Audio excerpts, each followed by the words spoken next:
Assalamualaikum student.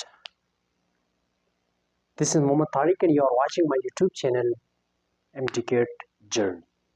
And today lecture we will talk about technique used in cell biology, and technique used in cell biology we will talk the third number technique that is known as tissue culture. तो student आज हम उर्दू में class लेंगे क्योंकि English पर ज़्यादातर student को समझ नहीं आता, तो इसलिए हम आज उर्दू से अपनी क्लास का आगाज़ करेंगे। तो टिश्यू कल्चर जो है इसका मतलब भी ये है कि टिश्यू ग्रोथ, मतलब ये कि टिश्यू का ग्रोथ करने के अमल को क्या कहते हैं? टिश्यू कल्चर कहते हैं। टिश्यू ग्रोथ के अमल को टिश्यू कल्चर कहते हैं, लेकिन इसका मतलब ये है, यानी हम का इसका डेफिनेशन ऐसे करेंगे कि the in vitro growth, in vitro growth एक होता है इन विवो ग्रोथ, एक होता है in vitro growth. In vitro growth वो ग्रोथ होता है जब लिविंग बॉडी से आउट जो ग्रोथ किया जाता है, जो लेबोरेटरी में किया जाता है, जो हॉस्पिटल में किया जाता है, जो मुख्तलिफ किस्म चीज़ों में किया जाता है, उसको इन विट्रो ग्रोथ कहते हैं। जबकि इन विवो ग्रोथ वो ग्रोथ होता है जब इनसाइड द लिविंग बॉडी हम करते हैं, उस ग्रोथ को इन विवो ग्रोथ कहते हैं। ओके, पॉइंट क्लियर हो गया? सेल और टिश्यू में भी सेल होगा और टिश्यू होगा out from the body of organism, एक ऑर्गेनिज्म से, एक लिविंग ऑर्गेनिज्म से out from the body, this is known as tissue culture. So tissue culture का मतलब ये है कि जब हम एक टिश्यू या सेल प्लांट से काट कर उसको प्लांट की बॉडी की आउट उसको ग्रोथ देते हैं, उसके क्लोन्स बना देते हैं, उसके एक जैसे बॉडीज को बना देते हैं, उसको क्या कहते हैं? टिश्यू कल्चर कहते हैं। इसका एडवांटेजेस क्या है, हम क्यों टिश्यू कल्चर करते हैं? इसका आंसर ये है, एडवांटेज ये है कि इसकी वजह से हम large number of plants, large number of organisms can be produced in a short time. How? For example, if we give a specific medium, अगर हम उसको एक खास मीडियम दें तो इस खास मीडियम में ये डिवाइड होगा और हम बैठते जाएंगे। तो जब हम बैठे होंगे और वहां पर प्लांट ज्यादा हो जाएगी, तो शॉर्ट इंटरवल ऑफ टाइम में हम बहुत से प्लांट को क्या कर सकते हैं? इस प्रोसेस की वजह से तैयार करते हैं। तो नंबर वन एडवांटेजेस ये है। नंबर टू जो एडवांटेजेस है कि एक डिजायरेबल कैरेक्टर इसमें हम डाल सकते हैं। डिजायरेबल कैरेक्टर इसलिए डाल सकते हैं कि इसमें मायोसिस नहीं होता, यानी मायोसिस जो प्रोसेस है ये नहीं होता यहाँ पर। जब मायोसिस प्रोसेस नहीं होता तो यहाँ पर हम डिजायर्ड कैरेक्टर भी पैदा कर सकते हैं। फॉर एग्जाम्पल, एक अमरूद है जो छोटे छोटे अमरूद देता है, और एक दूसरा अमरूद है वो बड़े बड़े अमरूद देता है, उससे हम जीन लेके इसमें डाल दें, क्योंकि यहां पर तो मायोसिस नहीं होता, तो इसलिए उस जीन को हम भी इसमें डाल सकते हैं और उसमें रेजिस्टेंस ज्यादा होगा, इसमें कम होगा, तो वो रेजिस्टेंस में पैदा होगा। तो हम इसकी वजह से क्या कर सकते हैं? रेजिस्टेंस भी पैदा कर सकते हैं, यानी रेजिस्टेंस टू इन्फेक्शन, यानी एक इन्फेक्शन को हम रेजिस्टेंस भी पैदा कर सकते हैं किस प्रोसेस की वजह से? टिश्यू कल्चर की प्रोसेस की वजह से। इसके स्टेप्स क्या है? तो नंबर वन स्टेप जो है, हम प्लांट से, ये एक बड़ी प्लांट से, फॉर एग्जांपल ये मैंने छोटा सा प्लांट ड्रा किया है, ये एक बड़ी प्लांट से फॉर एग्जांपल, ओके। सो जब ये इससे हम ये छोटा सा हिस्सा इतना सा हिस्सा हम इससे ले लिया टिश्यू या सेल, और इसको ग्रोथ देते हैं out from that plant body, that is known as tissue culture. So यहाँ पर नंबर वन हम एक्स प्लांट लेंगे, यानी जहां की जो पार्ट हमने काट लिया, उस जो पार्ट को हमने काट लिया, उस पार्ट को एक्स प्लांट कहते हैं। नंबर टू जो है स्टेरलाइजेशन हम करेंगे, क्योंकि ये प्लांट जो होगा ये या मे भी पार्क में होगा, मे भी हॉस्पिटल में होगा, मे भी स्कूल में होगा, जहां पर भी होगा। तो इस प्लांट के ऊपर तो बहुत ज्यादा पंचाई होगा, वायरस होगा, बैक्टीरिया होगा, जो बहुत ज्यादा खतरनाक होगा। और जब हम ये टिश्यू कल्चर करते हैं और यहाँ पर जो इस पर जो पंजाई होता है, बैक्टीरिया वगैरह होता है, तो उस ये जो है टिश्यू कल्चर हमारा नाकाम हो जाएगा। क्यों नाकाम हो जाएगा? क्योंकि वहां पर बैक्टीरिया होगा, वो ग्रोथ करके, वहां पर तो हम मीडियम देते हैं, तो उस मीडियम में बैक्टीरिया भी ग्रोथ करेगा और फिर प्लांट का क्लोन्स नहीं बनेगा। तो इसलिए स्टेरलाइजेशन प्रोसेस क्या है? जरूरी है इसके लिए। स्टेरलाइजेशन जो हम करते हैं इसमें हम यूज करते हैं इथेनॉल।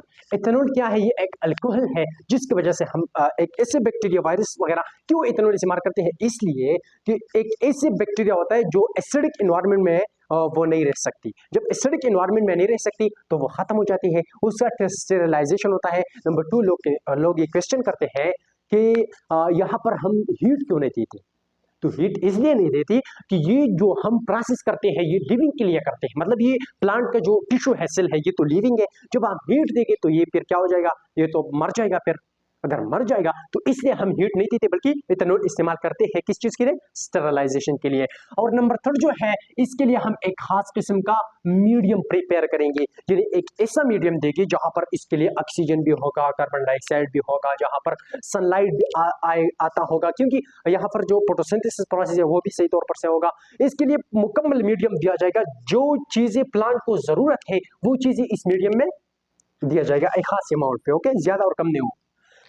और ये एक मशीन में डाल दिया जाए जिसको एनकोबैक्टर कहते हैं। एनकोबैक्टर जो है ये एक मशीन है। इसके अलावा जो जब एनकोबैक्टर में डाल दिया जाए तो ये छोटे छोटे क्लोन्स जो है इसमें प्रोड्यूस होता है।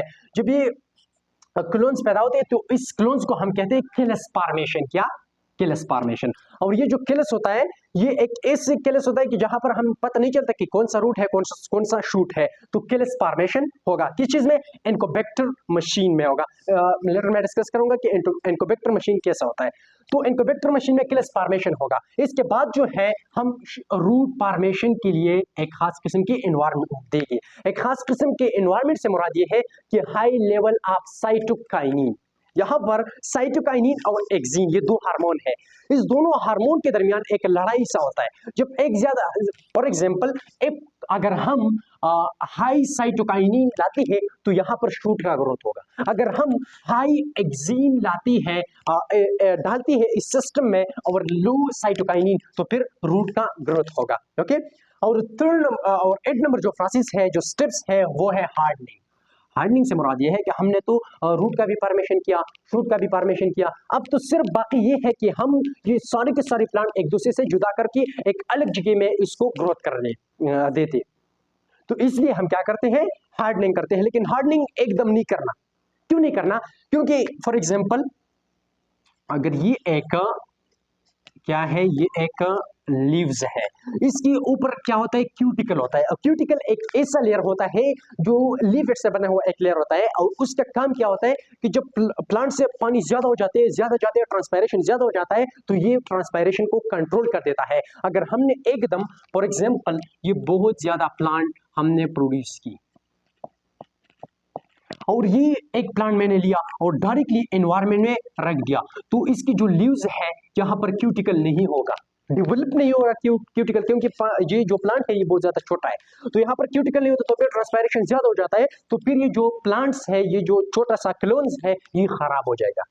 तो हम क्या करते हैं, स्लोली एंड ग्रेजुअली एक एक को जब हम एनवायरनमेंट उसको बदलते हैं, दिन बाय दिन हम उसको एनवायरनमेंट बदल देते हैं। जब एनवायरनमेंट बदल देते हैं तो फिर वो आहिस्ता आहिस्ता से हम एक एक को क्लोज को बाहर निकाल देंगे उस सिस्टम से, ओके। तो यहाँ पर क्या हो गई, ये स्टेप्स हो गई, जिस स्टेप्स की वजह से हम क्या कर सकते हैं, टिश्यू कल्चर कर सकते हैं। इसके अलावा जहाँ पर जो अपरेटस यूज होता है, मैंने एनकोबैक्टर का जिक्र किया, इसके अलावा मैंने वाटर बैथ वगैरह का जिक्र भी किया। तो यहाँ पर जो पहला होता है वो है सेल कल्चर हुड। ये एक ऐसा ही स्टेज जैसा होता है जहां, लेकिन ये जो है महफूज स्टेज होता है, तो यहाँ पर एक स्टेज यूज होगा। नंबर 2 एनकोबैक्टर यूज होगा। मैंने कहा कि यहाँ पर एक खास किस्म की मीडियम इसको दिया जाएगा, ये मीडियम जो है इसको एनकोबैक्टर कहते हैं। तो यहाँ पर कंट्रोल एनवायरनमेंट दिया जाएगा जहां पर ऑक्सीजन, कार्बन डाइऑक्साइड वगैरह एक खास अमाउंट में होगा, ओके। और नंबर 3 जो है इसको हम वाटर बेथ देंगे, यानी मतलब जब वाटर की बहुत ज्यादा ठंडी हो तो हम वाटर को गर्म करने के लिए वगैरह करने के लिए वाटर बाथ इस्तेमाल करते हैं। इसके अलावा जो सेंट्रीफ्यूज प्रोसेस है, फॉर एग्जांपल अगर टिश्यू से हम कोई कंपोनेंट जुदा करना चाहे तो हम सेंट्रीफ्यूज प्रोसेस करके उनसे वो पार्ट जो है वो जुदा कर सकते हैं। और इसके अलावा हम रेफ्रिजरेटर भी यहाँ पर यूज करते हैं। अगर हमें एक बहुत ज्यादा कम टेम्परेचर की जरूरत पड़ी तो हम रेफ्रिजरेटर इस्तेमाल करते हैं। अगर रेफ्रिजरेटर पर भी बिल्कुल कम टेम्परेचर की जरूरत हो तो फिर हम क्या करते हैं, फिर हम यहाँ पर नाइट्रोजन फ्रीजर इस्तेमाल करते हैं कि वो -196 डिग्री सेंटीग्रेड टेम्परेचर तक वो वहां पर लिक्विड के फॉर्म में होता है, तो हम फिर नाइट्रोजन प्रेशर इस्तेमाल करते हैं। इसके अलावा यहाँ पर एक माइक्रोस्कोप यूज होता है जिसको हम कहते हैं इन्वर्टेड माइक्रोस्कोप। यानी एक ऐसा माइक्रोस्कोप होता है, जनरली अगर हम देखें तो माइक्रोस्कोप का जो लेंस होता है वो तो ऊपर होता है और जो ऑब्जेक्टिव होता है वो नीचे होता है। तो यहाँ पर इन्वर्टेड माइक्रोस्कोप से मुराद ये है कि जो आईपीस है वो नीचे होगा और जो ऑब्जेक्टिव लेंस है वो ऊपर होगा, तो इसलिए हम इसको क्या कहते हैं, इन्वर्टेड माइक्रोस्कोप कहते हैं। इसके अलावा जो आखिर में हम स्टेरलाइजेशन करेंगे, जो चीजें हमने इस्तेमाल की उसको स्टेरलाइज करेंगे, और इसके अलावा आखिर में सेल काउंटर जो है वो इस्तेमाल होता है।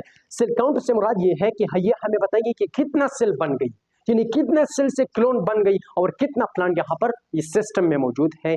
तो होप आप सब इस इस लेक्चर पर आपको समझ आ गया होगा, और नेक्स्ट लेक्चर में इंशाल्लाह हम क्रोमेटोग्राफी का जिक्र करेंगे, और हमारे साथ रहिए, और good bye, see you in next video.